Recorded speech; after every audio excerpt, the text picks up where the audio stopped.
Hello my beautiful friends, it's Amanda here and I am finally posting my video about the Norvina palette. A lot of people have been asking for this video for a while now and I really wanted to make sure that I had the chance to use this palette, wear it, test all of the shades so that I can really get a feeling for it. Anastasia eyeshadows can be tricky and I really just wanted some time to fully formulate my thoughts and feelings about this palette. So I've had it for a few weeks. I am going to give you all my thoughts at the end. I'm also going to show you two different eye looks. I'll show you a tutorial of the eye look that I'm wearing now, which is this more colorful, dramatic purple look. And I'll also show you an eye look that's a little bit more of an everyday, what I would like to wear with this palette. First, let me give you the product details. By the time this video is posted, this palette will be available everywhere. I ordered mine on launch day from the Anastasia Beverly Hills website, but now this palette will be available at Ulta and Sephora, as well as some of their international retailers. If you're watching this video, you probably already know who Norvina is. I'll put a picture of her right here. She is Anastasia's daughter. Her real name is Claudia, and she's one of the major creative forces behind the ABH brand. So she really conceptualized and created all of the shades in this palette to be her favorites, her must-haves. So in a lot of ways, this palette looks like the other Anastasia palettes. The main difference being that there are a lot more shimmers in this palette. It's still retail priced at $42 US. And the outer packaging is the same kind of style, very straightforward, plain cardboard outer carton. And this carton does have a pretty accurate picture of what the shades look like on the back. Then the palette itself has that very velvety packaging. Everything is in this lavender periwinkle kind of color. The palette has a magnetic closure, so the lid lifts very easily. There is a nice mirror in here. I like that the top of the palette folds flat, so it's very easy for me to hold on to this and dip into the shades as I'm working. The palette also comes with a double-ended brush, and I think that these brushes are pretty decent as far as brushes that come in palettes go, but it's still not like my go-to. This one's completely clean, like I don't really grab for this a lot, but as far as brushes included in palettes go, the Anastasia ones are pretty good. When we look inside the palette here, we're seeing 14 shades,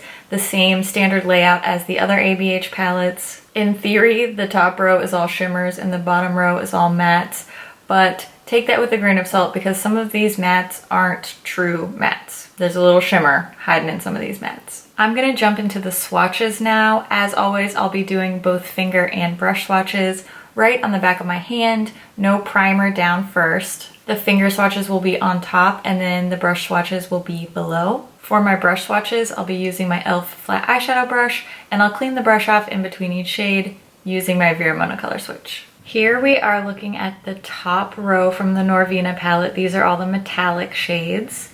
Finger swatches on top and brush swatches below.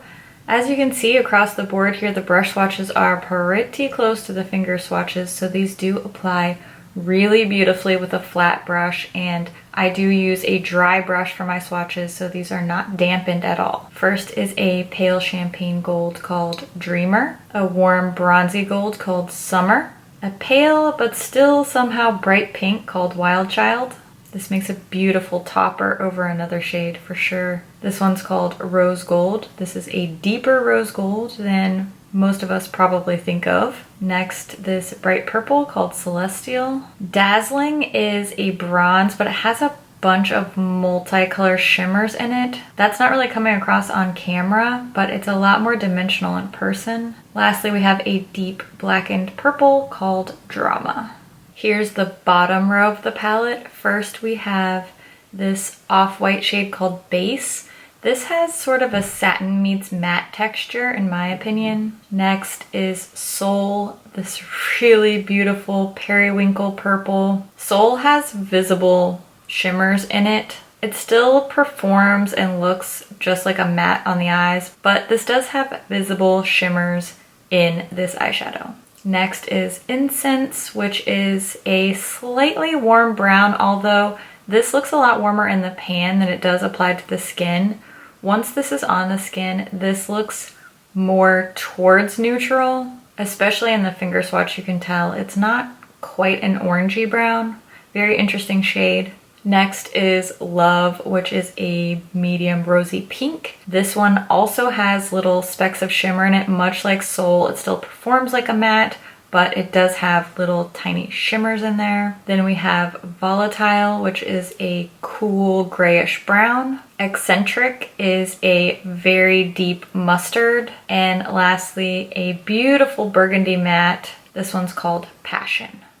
Now that you've seen all the swatches, I'm gonna jump into the 2 tutorials that I filmed using this Norvina palette, and then I'll wrap up all my mini thoughts at the end. I'm starting this eye look off just like I always do, using my MAC Painterly paint pot as my eye base, and then setting that with this shade called Base, very aptly named, just to give us a nice smooth surface to work on. Then I'm gonna start building some color into my crease. I'm using this pink shade called Love, and I'm very gently building that up and blending it out all through my crease using a fluffy brush. Next, I'm gonna add the shade called Volatile on the outer part of my eye. I'm using a small packing brush, and I just took a very tiny amount of product. These shades are very pigmented, so a little bit truly goes a long way with these.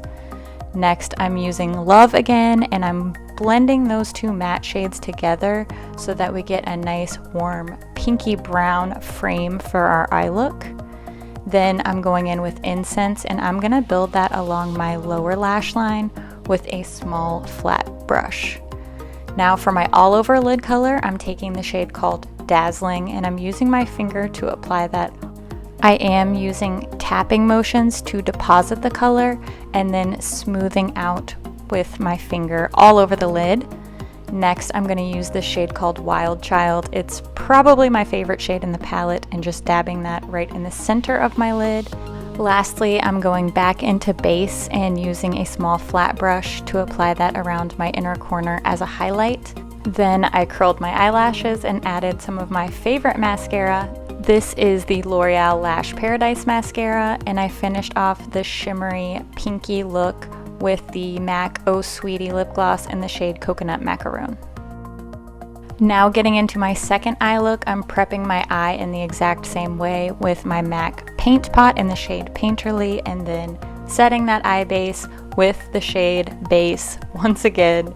This time for the crease, I'm using the shade called Incense, which is a medium, kind of warmish, kind of neutral brown, applying that all through my crease with a fluffy brush. Next, I'm going to go into Soul, and I'm going to pack this on really carefully using a small, dense, flat brush, starting in the center of my eye and patting that color all around onto my lid and building up the pigmentation. Then I found that the best way to get a smooth blend on this shade was actually to go back with my finger and sort of tap over all the edges for the easiest, smoothest, most blended look with this one. Next, I'm using Volatile, and I'm working that into the outer crease and a bit down onto the outer part of my eye as well. Now that all my matte shades have been applied, I'm going to go into the shade Celestial, and I'm going to apply that really gently with my finger. Again, just tapping over top of the lid and not doing too many swiping motions. Then for my inner corner highlight, I'm using the shade called Dreamer, and again, just patting that on with a fingertip. And lastly, to finish off the look, using a little bit of Incense on that lower lash line on a small pencil brush. Then again, curled my lashes and added some of my favorite L'Oreal Lash Paradise mascara. And for this more cool toned look, I went with the Tarteist Glossy Lip Paint in the shade Snap. I think it pairs perfectly with this purple eyeshadow. Let's talk about some of the pros and cons of this palette. The first thing that I want to address is the softness of the eyeshadows. There are a lot of complaints of fallout both on the face while you're using these shadows and on the palette itself. I think that whenever people have those issues, I'm not here to say that they're exaggerating, that they're lying. any of that. But I don't have those problems. I think I'm benefiting from other people having those experiences in a way, because I sort of adjust my technique to use these ABH palettes. So I don't think that they're too soft. I don't think that they're too powdery. I don't think that there's too much fallout. The only shade that I've really experienced fallout with is this really dark purple called Drama, and this one does have a load of glitter in it, so that just happens with glittery shadows no matter what. I want you to just take a look at my actual palette. I've been using this for well over a week. I just did all the swatches that you saw, so this palette has been very well used. This isn't just I started touching this today. Take a look at my palette.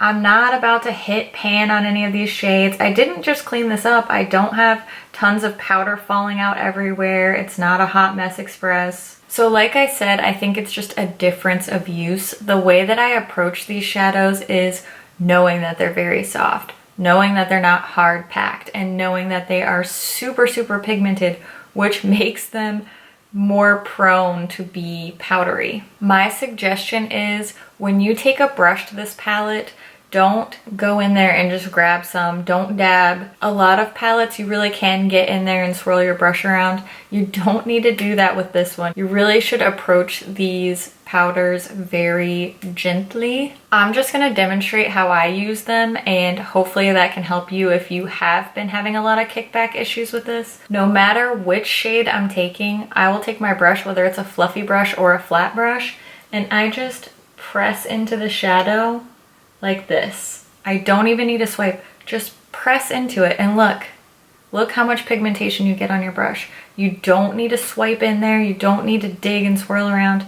This is just gently tapping onto the surface of the shadow. And look, the shadow is barely disturbed. It's sort of like when you're baking and you don't want to overwork your dough. You really don't want to overwork these shadows. That applies to dipping the brush in as well as to applying them to the eyes. I would definitely recommend just sticking to a few shades at a time. You don't need to really build these up and add a million colors. I mean, do whatever your aesthetic tells you. You gotta follow your heart as far as which colors you want to use, but my recommendation for getting the best possible look from this Norvina palette or any Anastasia palette is just stick to 4 or 5 colors. When you start throwing a bunch of shades in there, they are gonna start to look muddy and sort of blend into each other too much. I find that I get my best looks when I just stick to 4 or 5 shades in here. I do find that the mattes blend best with other mattes and the shimmers blend better with other shimmers. And when you start trying to blend matte on top of shimmer and layer them up is when things start to get complicated. If I try to lay down a matte shade on top of the shimmers here, it will start to kind of blend away the shimmer that's already down. Over the past week or two of using this palette, I've found that it works best for me if I apply all my matte shades first and then top off with the shimmers last. When I use that approach to this palette, it blends beautifully. My eye look looks gorgeous. Very little work required to blend these shadows, and they look great all day. Every single time I've worn this palette, I've been impressed with the wear time. Both the pigmentation and the placement of the shadows look the same for hours and hours of wear. The main shade that I've had trouble working with is this one called Soul. This just takes a little bit more work blending. All these other shades, particularly the ones on the bottom row, blend super easily. I barely have to work with the brush to blend those out,